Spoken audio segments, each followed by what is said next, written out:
Welcome to a closer look at the AI Product Description Enhancer. We all know the struggle. You have a great product, but the words just aren't landing. You need descriptions that don't just sit there. You need them to rank on search engines and actually convince people to buy. That is exactly what this tool is designed to do. It streamlines the writing process to improve your product descriptions for maximum engagement and SEO performance. Let's look at how to use it. At the very top, you'll see the credit usage notification. Transparency is key here. Enhancing a description is a high-value task, so it costs 5 AI credits per generation. To get started, you simply input your product name. Next, you paste in your existing description. Don't worry if it's messy or just a list of bullet points. The AI is here to fix that.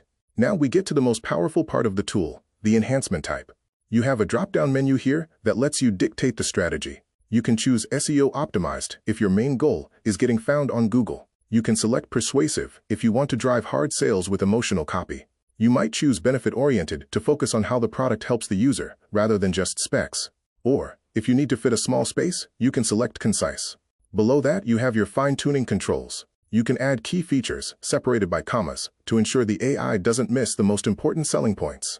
You can specify a target audience so the language resonates with the right demographic. And you can even set a desired tone, whether that's professional, witty, or urgent. Once you have those fields set, you simply look to the bottom right. You'll see the confirmation of the cost, 5 credits, and you click the Enhance button. In just moments, you turn a basic draft into a conversion-ready asset.